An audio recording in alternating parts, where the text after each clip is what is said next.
नगरपालिका बालाघाट में आयोजित हुई परिषद की बैठक देर रात तक खत्म हुई, जिसके बाद नगरपालिका अध्यक्ष के द्वारा पूरे प्रस्ताव को लेकर दूसरे दिन अपनी बातें मीडिया के सामने रखी गई। आपको बता दें कि 1 अगस्त को नगरपालिका परिषद के द्वारा परिषद की बैठक का आयोजन नगरपालिका के सभा हॉल में किया गया था। इसमें यहां बैठक 6 से 7 घंटे तक चली थी और यह भी बताया जा रहा है कि यह बैठक काफी हंगामेदार भी रही थी। उसके बाद नगरपालिका के नेता प्रतिपक्ष योगराज लीलारे के द्वारा नगरपालिका अध्यक्ष पर यह आरोप लगाए गए थे कि उन्होंने जो शहर में स्विमिंग पूल बनाने को लेकर जो मुद्दा परिषद की बैठक में चर्चा के दौरान रखा था वह सही नहीं है, जबकि जो सांसद निधि की नगरपालिका अध्यक्ष के द्वारा बात बताई जा रही है वह सांसद निधि नगरपालिका को स्विमिंग पूल बनाने के लिए मिली ही नहीं और ना ही नगरपालिका में कोई बजट सांसद निधि से जारी किया गया है, जिस पर 2 अगस्त को नगरपालिका अध्यक्ष के द्वारा पत्र के माध्यम से मीडिया के सामने बात रखी गई और बताया गया कि नगरीय प्रशासन से उन्हें स्वयं एक पत्र मिला है जिसमें शहर में बनाए जाने वाले स्विमिंग पूल की राशि सहित सारी जानकारी दी गई है। और नगरपालिका अध्यक्ष ने यह भी बताया कि जिस समय नेता प्रतिपक्ष के द्वारा यह विषय उठाया गया था उस समय उनके पास यह पत्र नहीं था। उन्होंने आनन फानन में नगरीय प्रशासन से व्हाट्सएप के माध्यम से पत्र बुलवाया और बाद में नेता प्रतिपक्ष के सामने वह पत्र को रखा और नेता प्रतिपक्ष ने भी यही माना कि उन्होंने जानकारी के अभाव में नगरपालिका अध्यक्ष पर आरोप लगाए थे कि शहर में स्विमिंग पूल सांसद निधि से बनने वाला है और वह भी अन्य विषयों की जानकारी मीडिया को नगरपालिका के अध्यक्ष के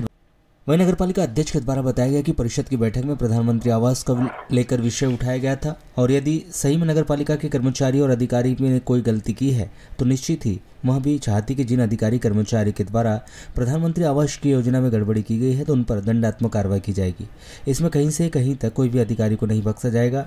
हनुमान चौक में जल भराव की समस्या को लेकर नगरपालिका अध्यक्ष के द्वारा यह बताया गया कि हनुमान चौक में जल भराव की जो समस्या है वह कई वर्षों से बनी हुई है और जिसका प्रमुख कारण नालों पर किया गया अतिक्रमण है। वह भी चाहती कि यदि नालों पर अतिक्रमण है तो अतिक्रमण हटता है तो निश्चित ही जल भराव की समस्या दूर हो सकती है। और उन्होंने यह भी कहा कि जिस प्रकार से उन्होंने हनुमान चौक के जल भराव की समस्या दूर करने की बात कही है तो वह अपने कार्यकाल में हनुमान चौक से जल भराव की समस्या दूर करेगी। इसके लिए उन्हें थोड़ा समय जरूर लग सकता है, लेकिन वह अपने कार्यकाल के दौरान ही हनुमान चौक के जल भराव की समस्या को दूर करेगी। नगरपालिका अध्यक्ष के द्वारा यह भी बताया गया कि जिस प्रकार से नगरपालिका के द्वारा शहर की जनता को जल प्रदाय किया जाता है उसमें कुछ वृद्धि की गई है, किंतु जो व्यावसायिक रूप से पानी का कनेक्शन लेकर व्यावसायिक दोहन कर रहे हैं उन पर थोड़ा पानी का टैक्स बढ़ाया गया है और वह भी चाहती कि जो व्यावसायिक रूप से पानी का उपयोग कर रहे हैं वह जल के टैक्स में वृद्धि कर दे। पिछला एजेंडा था उस पर चर्चा कर ली जाए, समीक्षा कर ली जाए कि जो प्रस्ताव पारित हुए थे उन पर कितनी कार्य योजना तैयार की गई। तो कुछ बिंदुवार चर्चा उन पर हुई। उसमें जो सबसे एक महत्वपूर्ण विषय था, हमारे आदरणीय सांसद महोदय ढाल सिंह बिसेन जी द्वारा जो विशेष निधि हमें दी गई है वो लगभग 4 करोड़ 50 लाख की है, जिसमें 4 बड़े महत्वपूर्ण कार्यों की स्वीकृति हुई है।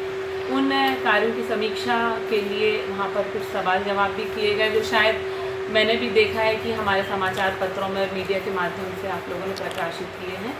परंतु कल हुआ ये कि जो हमारी उपयंत्री इस कार्य को देख रही हैं वो जबलपुर चली गई थी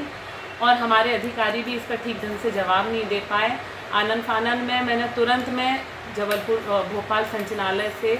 व्हाट्सएप के माध्यम से फिर वो, और मैं भी इतना संतुष्टिजनक जवाब तुरंत नहीं दे पाई, लेकिन जब ये लेटर मैंने वहाँ से बुलवाया तो ये मैं आपको इसलिए दिखा रही हूँ कि ये दिखाना उस समय भी ज़रूरी था, लेकिन तुरंत में मेरे हाथ में ये पत्र नहीं था। फिर मैंने बुलाया जब परिषद की बैठक समाप्त होने पर थी तो मैंने ये पत्र दिखाया जो संचालनालय से हमें आई है सूचना, जो हमें राशि स्वीकृत हुई है। तो उसके लिए आखिरी में हमारे नेता प्रतिपक्ष ने भी यह बात स्वीकार की कि मुझे उस समय इसकी जानकारी नहीं थी, तो उन्होंने भी यह बात स्वीकार की। मैं आपको बताना चाहती हूँ कि हम अपने उन सभी संकल्पों के प्रति संकल्पबद्ध हैं जो संकल्प को हमने पूरा करने की जिम्मेदारी ली है और मैं आज भी अपनी बातों पर अड़ी हूँ करेंगे। तो मैं आपको बता दूँ इसमें जो राशि स्वीकृत हुई है उसमें मिनी स्टेडियम के लिए राशि है और स्विमिंग पूल के लिए राशि है, लाइब्रेरी के लिए राशि है और म्यूनसिपल स्कूल के लिए। हालांकि ये बात और है कि अगर हम बोलते हैं कि हमारा जो स्विमिंग पूल है वो सिर्फ 1 करोड़ में राशि स्वीकृत होने में नहीं बनेगा, ये बात हम जानते हैं, लेकिन शुरुआती काम जो हम 1 करोड़ की राशि से शुरुआत करेंगे और उसके बाद चूँकि हमारी प्रदेश में भी सरकार है, केंद्र में हमारी सरकार है, हमें आसानी से इसके लिए धनराशि मिल जाएगी। इसके लिए मैं आपको आश्वस्त करती हूँ। और इसके लिए जगह चिन्हित कर ली गई है। वो जगह पर्याप्त है इसके लिए। प्रारंभ में कुछ ऐसा लग रहा था कि वो जगह छोटी पड़ेगी, फिर जब हमने कलेक्टर के साथ उस जगह का जाकर वहाँ जगह पर भ्रमण किया तो उसके लिए वो जगह बढ़ा के और दे दी गई है जितनी हमें स्विमिंग पूल के लिए लग रही थी। और इसके लिए कार्य योजना तैयार कर ली गई है, इसका TS हो गया है और बहुत जल्द मैं आपको बता दूं कि इसका टेंडर लग जाएगा। अगला विषय जो पिछले एजेंडा के लिए वहाँ पे आया था, कुछ प्रधानमंत्री आवास के लिए, तो उसमें कुछ गड़बड़ियाँ पाई गई, कुछ तकनीकी गड़बड़ियाँ भी थी और कुछ अनियमितताएँ पाई गई। उसके लिए मैंने स्ट्रिक्टली अपने उन विभागीय अधिकारियों को कहा है कि वो जाकर उन स्थानों को चयन करके और उनका निरीक्षण करें जहां उन्हें लगता है कि गलती की गई है, और जिन अधिकारी कर्मचारियों के द्वारा गलती अगर जानबूझ के की गई है, ऐसा लगता है, ऐसा पाया जाता है, तो उन्हें दंडात्मक कार्रवाई उनके खिलाफ की जाएगी। और जहां ऐसा कुछ लगता है कि सुधार की गुंजाइश है तो सुधार के वो राशि दी जाएगी। और क्योंकि हमें अभी प्रधानमंत्री